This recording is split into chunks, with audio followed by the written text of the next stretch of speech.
Dan pembahasan akhlak ini Pak, pembahasan yang urgen, saya katakan sangat urgen. Kenapa demikian? Karena yang pertama,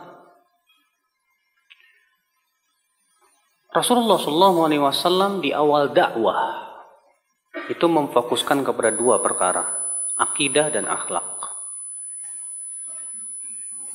Rasulullah SAW di Mekah selain mendakwahkan tauhid, beliau pun juga mengajarkan akhlak. Sebagaimana disebutkan dalam riwayat Bukhari di dalam sahihnya di kitab yang pertama itu kitab Bad'il Wahyi di hadis nomor 7, di mana Abu Sufyan ditanya oleh Heraklius. Terjadi dialog ya antara Heraklius dengan Abu Sufyan. Kemudian apa kata Heraklius? Madza ya'muru hadzal nabi? Apa yang diperintahkan oleh nabi ini? Apa kata Abu Sufyan? Waktu itu Abu Sufyan masih kafir. Yaqul u'budullah wa la tusyriku bi syai'a. Nabi itu berkata, beribadahlah kamu kepada Allah dan jangan kamu sekutukan Allah sedikit pun juga. Wa ya'muruna bis shalah was-silah wal 'afaf was-sidq. Dan Nabi itu juga memerintahkan kami untuk salat, menyambung silaturahim, jujur dan menjaga kehormatan. Lihat. Yang pertama tauhid, kemudian salat, kemudian akhlak. Ini menunjukkan bahwa betapa tingginya akhlak Islam, a'azakumullah wa iyyakum, kedudukan akhlak di dalam Islam itu. Antum tahu, Rasulullah SAW sebelum diutus menjadi Rasul terkenal dengan akhlak tidak Pak? Terkenal, bahkan sangat masyhur di kalangan mereka. Bahkan beliau dikenal dengan Amin, Al-Amin. Apa artinya Al-Amin itu? Yang sangat amanah. Iya. Lihat bagaimana Khadijah memuji Rasulullah SAW ketika Rasulullah SAW mendapatkan wahyu yang pertama di Gua Hira.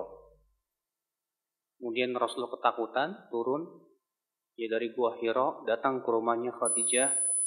Rasulullah berkata, Zamiluni, zamiluni, selimuti aku. Kemudian setelah Rasulullah merasa tenang, Rasulullah pun mengabarkan tentang berita yang beliau alami itu. Lalu Rasulullah bersabda apa? Laqad khasyitu ala nafsi. Aku khawatir kalau aku ditimpa kematian. Apa kata Khadijah? Kalla.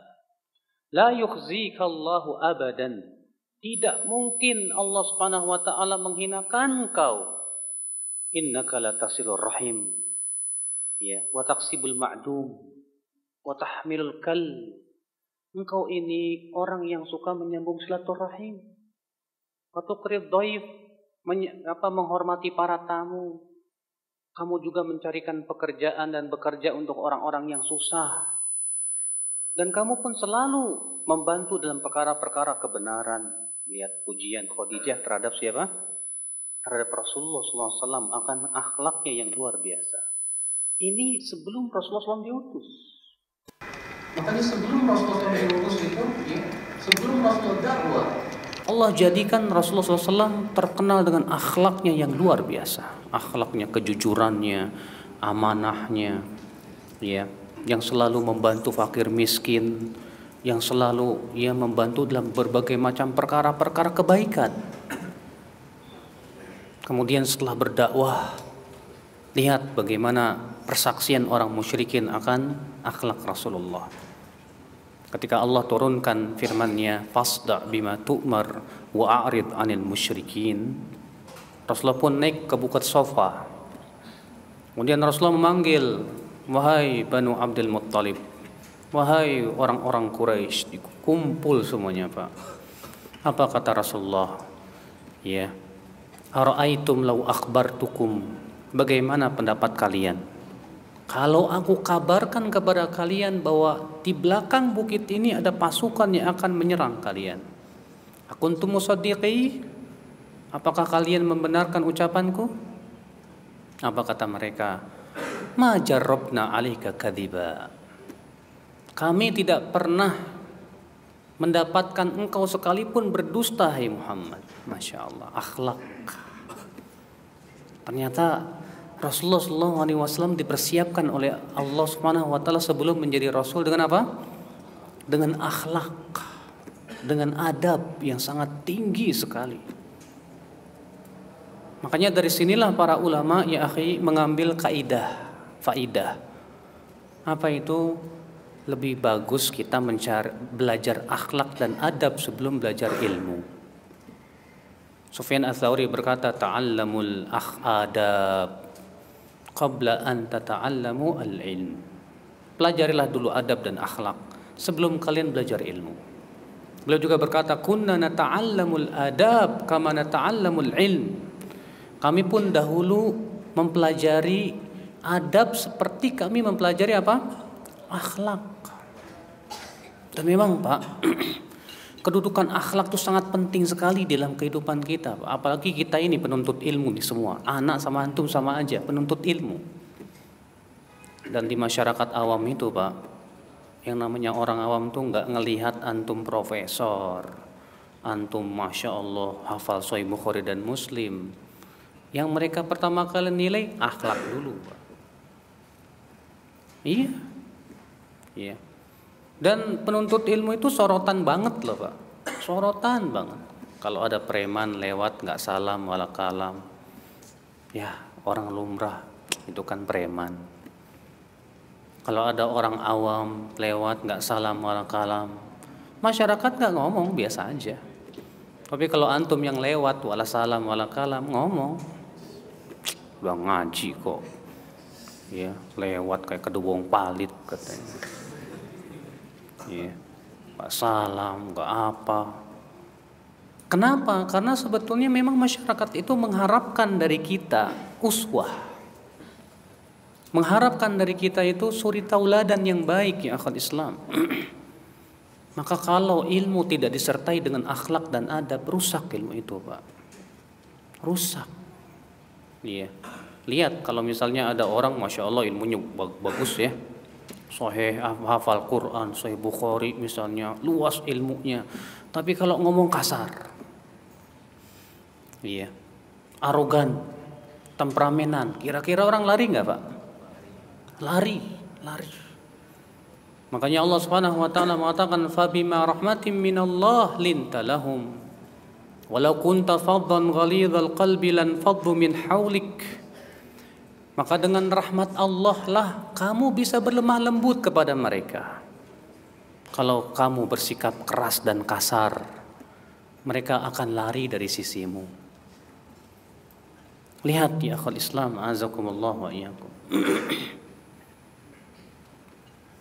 Bahkan ya akhi, kesesatan ketika dibungkus dengan akhlak jadi kelihatan indah.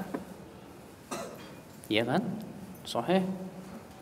Ya, ketika orang-orang Nasrani dengan program kristenisasinya mendatangi kaum muslimin yang lemah tuh Pak, dengan senyum manis mereka, dengan bantuan mereka, dengan santunnya mereka, dengan akhlaknya mereka, banyak yang simpati. Ternyata mereka baik ya orangnya ya, tuh kan? Iya. Sehingga akhirnya ya kesesatan itu menjadi terlihat indah dengan akhlak, Betapa butuhnya kalau begitu Pak, kita kepada apa? Akhlak dan pelajaran akhlak ini ya akhwal Islam, azakumullah wa iyyakum. Makanya Rasulullah SAW mengabarkan dalam hadis-hadis yang sahih bagaimana kedudukan akhlak di dalam Islam yang sangat tinggi sekali. Di antaranya hadis diriwayatkan Imam Ahmad, Rasulullah bersabda, "Laisa syai'un athqalu fil mizan indallahi min husnil khuluq." Tidak ada sesuatu amalan yang paling berat timbangannya di sisi Allah dari akhlak yang baik. Masya Allah, rupanya amalan yang paling berat pada hari kiamat itu akhlak yang baik, Bapak sekalian. Subhanallah. Ya. Juga Rasulullah SAW bersabda di dalam riwayat Imam Ahmad juga dalam musnadnya, ya, wa innar rajul la yablughu manzilatas shaim al-qaim bi husni khuluqihi. Seseorang bisa sampai kepada derajat orang yang sholat malam terus-menerus dan puasa terus-menerus dengan akhlaknya yang baik. Pokoknya dengan akhlak yang baik dia bisa sampai kepada derajat orang yang terus-menerus sholat malam, orang yang terus-menerus apa? Berpuasa. Bayangkan, subhanallah. Betapa pentingnya kalau begitu masalah akhlak di akhwal Islam, azakumullah wa iyyakum. Dalam riwayat Abu Daud juga Rasulullah bersabda, "Ana za'im bi baitin fi rabadil jannah liman taraka al-mira wa in kana muhiqqan. Wa ana za'im bi baitin fi rabadil jannah fi wasatil jannah liman taraka al-kadhib wa in kana mazihan. Wa ana za'im bi baitin fi a'lal jannah liman hassana khuluquhu." Aku menjamin, kata Rasulullah, dengan rumah di pinggiran surga. Buat siapa? Buat orang yang meninggalkan miro. Miro itu debat kusir, Pak. Bertengkar, ngeyel-ngeyelan lah gitu ya. Walaupun dia di pihak yang benar. Dan aku menjamin rumah di tengah surga bagi orang yang meninggalkan dusta walaupun dia bercanda. Masya Allah. Kadang kita kan supaya orang ketawa bikin nge-share apa tuh Pak, anekdot, cerita-cerita lucu yang terkadang nggak ada, ya nggak bener kan, dusta gitu kan. Kata Rasulullah SAW, wa ana za'im, dan aku menjamin dengan rumah di surga yang paling tinggi bagi orang yang memperbagus akhlaknya. Masya Allah, Rasulullah SAW di sini menjamin 3 orang. Yang pertama, orang yang meninggalkan debat kusir dengan rumah di pinggiran surga. Pinggiran surga lebih baik daripada pinggiran Jakarta, Pak. Iya. Yang kedua, Rasulullah menjamin buat orang yang meninggalkan dusta di tengah surga. Rupanya yang paling tinggi itu siapa? Rasulullah menjamin dengan rumah di surga yang paling tinggi bagi mereka yang memperbagus akhlaknya. Masya Allah, ya akhwatul Islam, azakumullah wa iyyakum. Bahkan Pak, walaupun ada orang misalnya rajin sholatnya, rajin tahajudnya, rajin puasanya, tapi akhlaknya kepada orang gak benar, terkadang Allah tidak memandang ibadah dia sama sekali.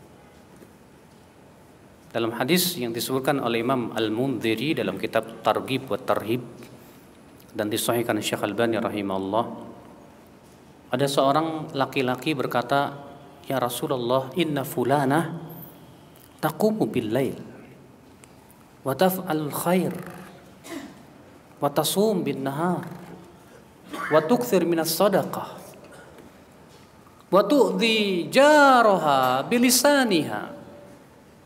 Wahai Rasulullah, ada seorang wanita yang rajin sholat malam, ya Rasulullah. Selalu berbuat kebaikan, ya Rasulullah. Di waktu siang dia berpuasa, dia banyak bersedekah, ya Rasulullah. Tapi lisannya suka menyakiti tetangganya, ya Rasulullah. Bagaimana tentang dia, ya Rasulullah? Kata Rasulullah, la khaira fiha. Dia tidak ada kebaikannya. Hiya min ahlin nar. Dia termasuk penduduk api neraka.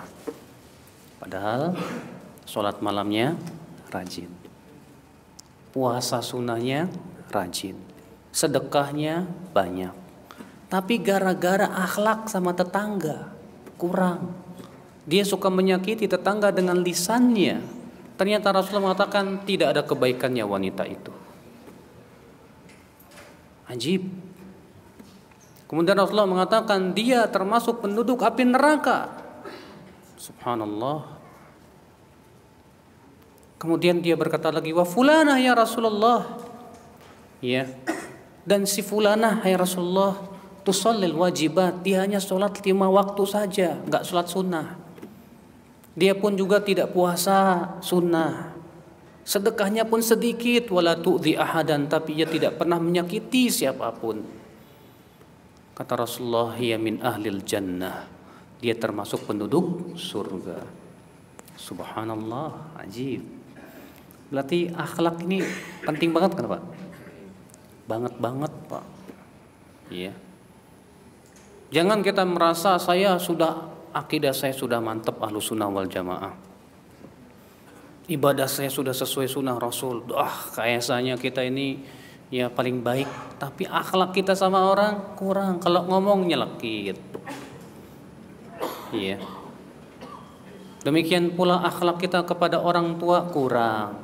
Akhlak kita kepada tetangga kurang. Akhi, saya khawatir orang seperti ini masuk di dalam sabda Nabi Shallallahu Alaihi Wasallam tadi, akhul Islam azakumullah wa iyyakum. Nah, ini semua akhi menunjukkan betapa pentingnya kita memiliki akhlak yang baik ya akhul Islam. Walaupun ya manusia itu akhlaknya tidak sama. Dalam hadis yang dikeluarkan Al-Imam Ibnu Abi Syaibah dalam musannafnya, dan hadis ini hasan atau sahih. Ya. Rasulullah SAW bersabda, "Innallaha qasama bainakum arzaqakum kama qasama bainakum innallaha qasama bainakum akhlaqakum kama qasama bainakum arzaqakum." Sesungguhnya Allah membagi-bagikan akhlak kepada kalian seperti Allah membagi-bagikan rezeki kepada kalian.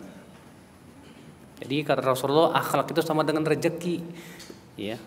Ada yang rezekinya seret, ada yang rezekinya luas. Akhlak juga begitu. Ya, ada akhlaknya yang seret. Ya, akhlaknya kurang gitu, Pak. Ada yang Masya Allah akhlaknya itu luar biasa, tapi itu jarang. Makanya kata Rasulullah SAW, "An-nas ka'ibili mi'ah." Manusia itu seperti 100 ekor unta. Maksudnya apa? Maksudnya kata para ulama, dari 100 ekor unta itu yang sempurna jarang, bahkan hampir tidak ada. Artinya manusia yang terkumpul padanya seluruh akhlak yang baik itu jarang, Pak. Jarang. Ada selalu kekurangan-kekurangan di situ. Dia Masya Allah orangnya bagus ya, lembut orangnya, Alhamdulillah. Dia orangnya supel bergaul sama orang, Alhamdulillah. Dia orangnya Masya Allah ya, senang sekali membantu orang, Alhamdulillah. Tapi ada kekurangannya. Ya pasti ada kekurangannya. Karena untuk menjadi sempurna kita punya akhlak semuanya sulit sekali. Tapi itu pun juga bukan menjadi sebuah alasan buat kita untuk tidak berusaha untuk menyempurnakan diri ya akhul Islam azakumullah wa iyyakum.